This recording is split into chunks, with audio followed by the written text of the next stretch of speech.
What is going on, Pats Nation? You guys already know who it is. Patriots Global here, back with another video, and in this one, we're going to be talking about how the New England Patriots are officially starting their 2023 offseason. Roster moves are officially underway. These are the first roster moves of the offseason and free agency, the new league year. We are just under a month away from all of the good and fun stuff happening, and this roster improving compared to what it was in 2022. But like I said, Bill Belichick and the front office, they are getting started here. As we all know, the Patriots look at the guys that they need to re-sign first before they look into, outside free agents or outside trades, ultimately adding guys that they hadn't had prior. The Patriots are a franchise that truly do believe in taking care of your guys before you take care of other guys, and that's exactly how they go about free agency each and every single year. They usually take care of their guys first. Some guys get signed before others, but usually you'll see a multitude of different guys being re-signed to the team before you see outside free agents get signed. But New England's making a couple good moves here, moves that I actually really like. Number one, bringing back a core player, a special teams player, and really the guy in your locker room in Matthew Slater, and also bringing back offensive tackle Connor McDermott, a guy that started his career in New England as the Patriots decided to draft him in 2017, and then made his way back to the Patriots roster on the back end of the 2022 season. So let's break both of these down. But before we do that, guys, please make sure you leave a big like on this video. Comment down in the comment section below what you think of bringing both of these guys back. Do you agree with it? Do you not agree with it? And why? Let me know. And of course, if you haven't already, subscribe to the channel for all of your New England Patriots news. It's the offseason. All the fun stuff's about to happen. Trades, free agent signings, releases, the draft. All of that's about to go down, and I'm about to drop some serious content for you guys. And of course, if you would like to get notified for when I post a new video, make sure you hit that bell notification once you do subscribe. That will let you know exactly when I drop a new video. Now let's start off here with Matthew Slater, which is probably the biggest of the two and probably the one that everybody wants to hear about first. Now Matthew Slater, he's a guy that we were all questioning. Is he going to come back? Is he not going to come back? He was on the final year of his contract. He was expected to hit free agency. We all knew Matthew Slater wasn't going anywhere. The two options that he was going to go through were either re-sign with the Patriots or retire. And we did hear a few weeks ago that multiple guys in the locker room do feel that Matthew Slater does have it in him still and that he wasn't going to retire, and that's the exact case here. Now, this probably brings up the biggest question on if this means Devin McCourty returns for the Patriots. Now, if you watched my video on the entirety of the New England Patriots 2023 free agents, I also said who I think they'll re-sign and who they won't re-sign out of those players. And Matthew Slater and Devin McCourty were very tough. But Matthew Slater and Devin McCourty also kind of have this bond about, hey, let's recap where we're at the end of the season, before the start of the season, and just talk to each other throughout the season. It seems like these guys both are very prominent on retiring based off of what the other feels. And if that's the case, then this is obviously good news that the Patriots could be getting Devin McCourty back. The only difference here is that in that video, I said I could really see Matthew Slater back with the Patriots. Like, I still see football left in him. With Devin McCourty, I just don't see that much football left in him. He took a big step backwards in Devin McCourty this past year, especially that second half of the season to the back end of the season. So things could still be different for Devin McCourty, but I think either way, getting Matthew Slater back is big for the Patriots. This is a one-year contract. We don't currently know the terms of the deal, just that it's a one-year deal, and this obviously makes a ton of sense. I think at this point, with Matthew Slater, and if Devin McCourty does come back, I think they're going to start taking it year by year, just a one-year contract so that it does not negatively affect the team. Now, Matthew Slater potentially being the best gunner in the entire National Football League and one of the best, if not the best special teamer of all times. Like, you don't see special teamers get into the Hall of Fame, and Matthew Slater very well could.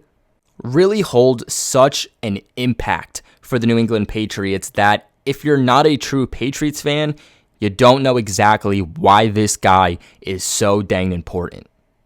Now, not only is he the best special teamer that the Patriots have for the last couple decades, believe it or not, But he is an absolute leader in the locker room. If you have a problem, if you have questions, Matthew Slater is the guy you go to when you're on a losing streak or you lose a big game.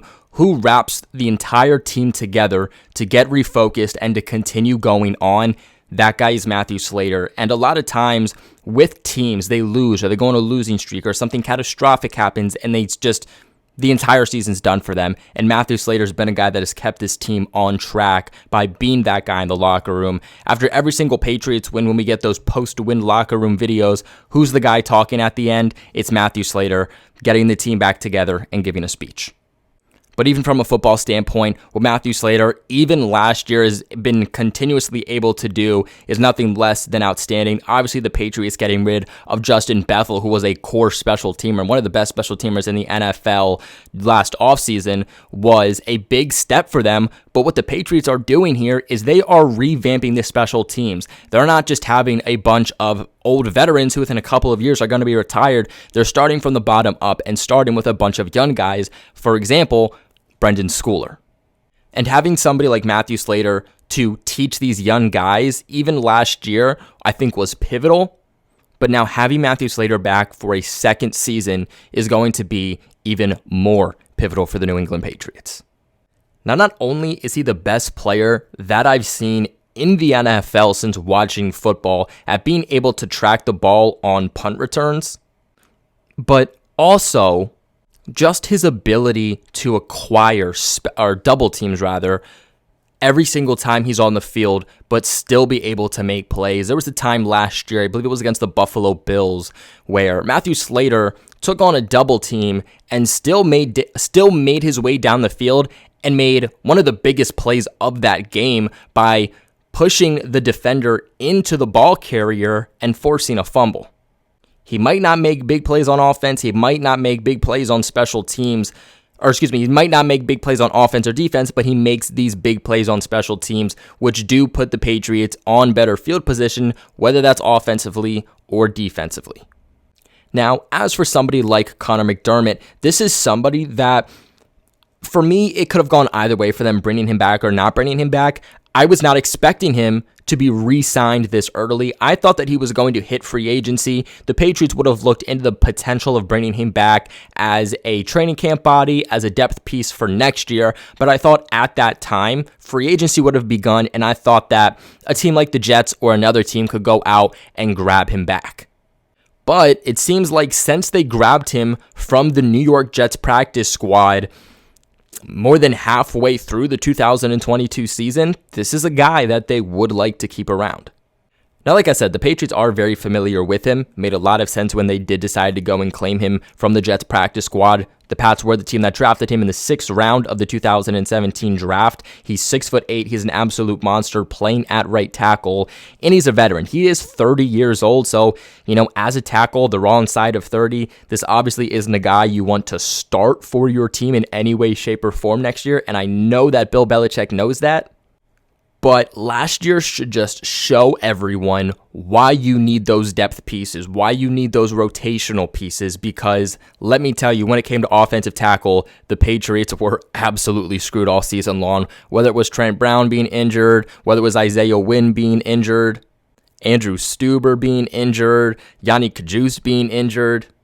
You really can never have enough guys at that position. And again, last year should really show everyone that, when it comes to the offensive line, it needs to be a priority. And that's what Bill Belichick's already doing this offseason. And one thing I will say, I think it's really funny that the Patriots drafted Connor McDermott, didn't really last around the team all that long, and then he signs with the Buffalo Bills in the AFC East.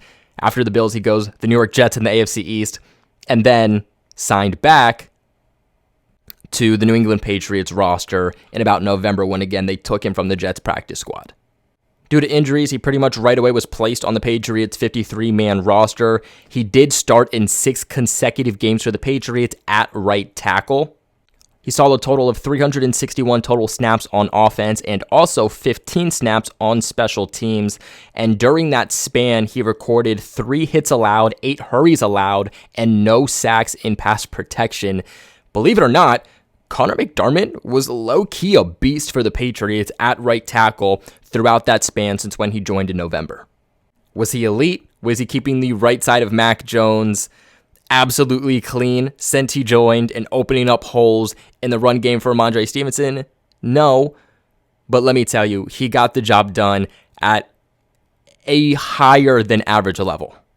And honestly, this quote alone by Bill Belichick earlier in the 2022 season probably should have showed us that he was going to fight to get Connor McDermott back here, at least as a depth piece, when he said, and I quote, "Thank God we have him. He's done a good job. He's been dependable and tough. He's been out there, been durable," end quote. And let me tell you, that's something that Bill Belichick loves, is a guy who is available. You know, at 6'8", 305 pounds, he's already a monster on the right side. But the best ability in the National Football League at any position in the National Football League is availability. Doesn't matter how good you are, doesn't matter where you were drafted, doesn't matter your contract. If you're not available, doesn't matter.